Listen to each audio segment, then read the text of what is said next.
Hey, everybody, it's Matt. This is the 10-Minute Bible Hour podcast. And you know what's really cool? Joseph of Arimathea. Seems like a dude who's principled and generous and willing to put his name and his reputation and his money on the line for what he thought was right. I mean, this guy, when it was very unfashionable to like Jesus, I mean, it had been fashionable to like Jesus in the city of Jerusalem, like, I don't know, less than a week earlier. But that was like a week ago, bro. Now, Jesus, like, that's not somebody you want to have your name next to. Joseph of Arimathea, though, he liked Jesus when it was cool, and he liked Jesus when it wasn't cool. And I think we all respect somebody like that. And so then Joseph of Arimathea goes to Pontius Pilate and is like, I want that body of that man who's an outcast and rejected. I will identify with him. And Pilate's like, yeah, fine, whatever, sure, great. And because of that little story, we rightly hold Joseph of Arimathea in high regard. But as so often the case, when somebody's real exceptional and cool in real life and in reality, myths and legends and all sorts of other things get attributed to such people after the fact. And it can take a little bit of work to sort through what is real and what is bonus material. Fan fiction. Well, Joseph of Arimathea, as we discussed yesterday, he got a lot of fan fiction associated with him, dating all the way up to like very recent times with popular movies and books that have come out while you and I have been alive. So yesterday we covered a whole bunch of stuff about Joseph of Arimathea and what Matthew is going through here. But let's just settle this thing down a little bit and go back and look at what we actually know about this very interesting character. And then maybe we'll have time today to get into what stuff we don't actually know, but that we might have heard as reputation or myth attributed to him later. Matthew 27:57, as evening approached, there came a rich man from Arimathea named Joseph, who had himself become a disciple of Jesus. Okay, what can we learn from this?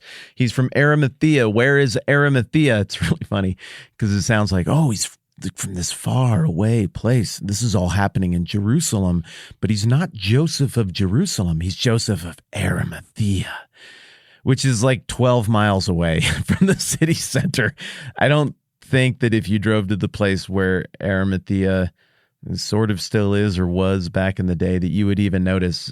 I think it would be like a couple grocery stores away in terms of your commute across the northwest side of the massive urban center that is Jerusalem. But back then, I guess that was far enough away that you got a name attached to it. It's just funny, though.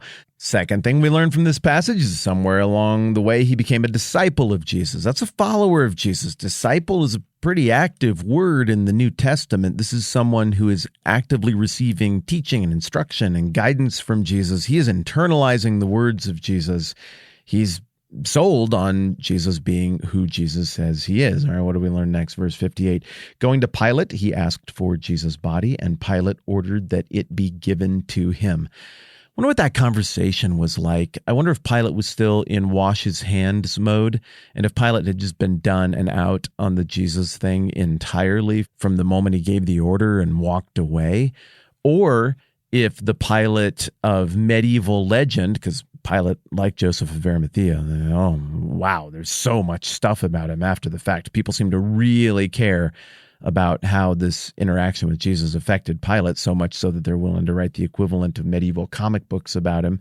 So do we have an indifferent Pilate here, or do we have a Pilate who's racked with guilt and overwhelmed and confused? The Pilate of later fiction who writes an account back to Tiberius, the emperor of Rome, and is like, this man was God in the flesh, taking on a little bit of the language of the centurion who a few verses earlier recognized Jesus for who he was, at least in part.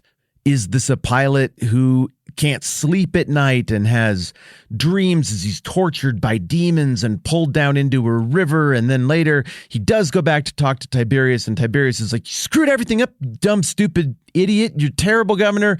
You don't get to govern anything anymore, ever. And some of the legends say that Tiberius made Pilate kill himself or choose the option of being killed by the Roman soldiers. There's other stories where Tiberius tells Pilate that he has to go live in Gaul, modern-day France. Now, I think France is lovely. I think that's a weird punishment.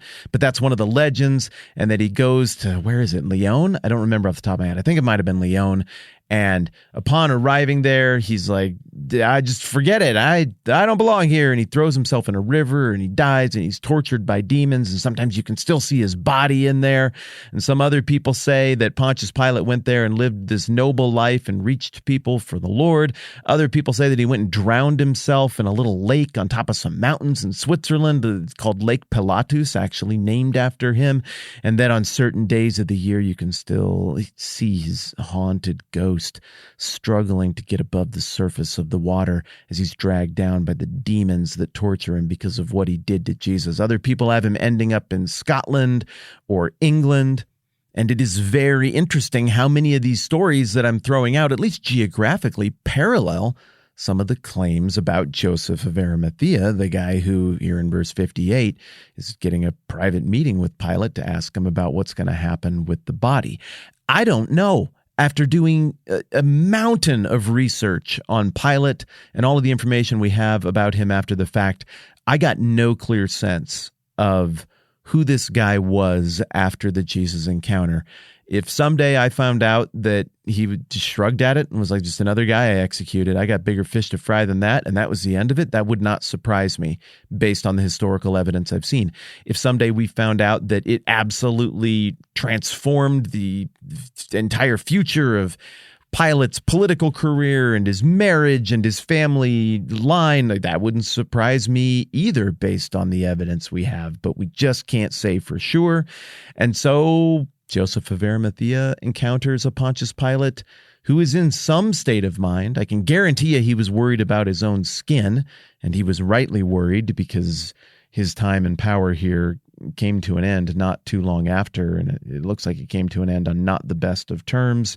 So either out of indifference or a desire to appease the pursuit of penance, Pilate's like, sure, great, yeah, take the body, fine, whatever. So Joseph takes the body and wraps it in a clean linen cloth. Now, he's probably doing Pilate a favor here because disposing of a body, if you're a Roman governor of Judea after you crucify them, is a bit of a tricky thing. We talked yesterday about public graves, even unmarked graves, being one way to do that, but you can't just leave the body out to get it picked apart by vultures and crows like you would in other parts of the empire. The Jewish people you're trying to govern would never have it. So Joseph does Pilate a solid. He's like, I'll take the body. And he wraps it in a clean linen cloth. So already, just 2 verses into getting to know this Joseph of Arimathea character, we can see that he's someone who's very interested in giving burial dignity to the body of Christ. This clean linen cloth being evidence of that. Oh my goodness. Look at the time. We are going to be talking about this burial week for quite a while, I suspect, because there's a lot of interesting details here. Like, for example, this. We talked yesterday about the relic associated with Joseph of Arimathea, which is, of course, the Holy Grail, something that doesn't become that big a deal in terms of capturing the imagination of the Christian West until the Middle Ages, the Crusades a little bit later on, but still retroactively, Joseph of Arimathea is associated with that. Well, here's another mega relic from the ancient world, that being the Shroud of Turin, right? Is this it? This linen cloth that Joseph of Arimathea wraps him in? Is this the shroud that is held in Italy that for a long time people have looked at and said, whoa, look at that. There's like a negative imprint. There's a relief of the picture of a man and the time looks right. And maybe that's the image of Jesus from his resurrection is by the power of the resurrection. He made a permanent imprint on this particular fabric. I think we've talked about this before. I'm not at all sold on the validity of the claims surrounding the Shroud of Turin, but it's interesting that maybe most famous of all relics comes up right here as well. Then, as we talked about yesterday, Joseph of Arimathea continues to bestow burial dignity on the body of Christ. He places Jesus' body in Joseph of Arimathea's own new tomb, which I think we can take as a hint that Joseph was into some new money. He was probably entrepreneurial and was moving up in the world. The closer you got to Jerusalem in this world for your family tombs, the better off you are. This is a big step forward, and he honors Jesus by taking this thing that I think would have been one of his most prized possessions, this kind of real estate in Jerusalem, so close to the Holy Mount, so close to the temple, the place where God lives, and he's going to put someone he's not even related to in there. Well, who is my brother, my sister, my mother?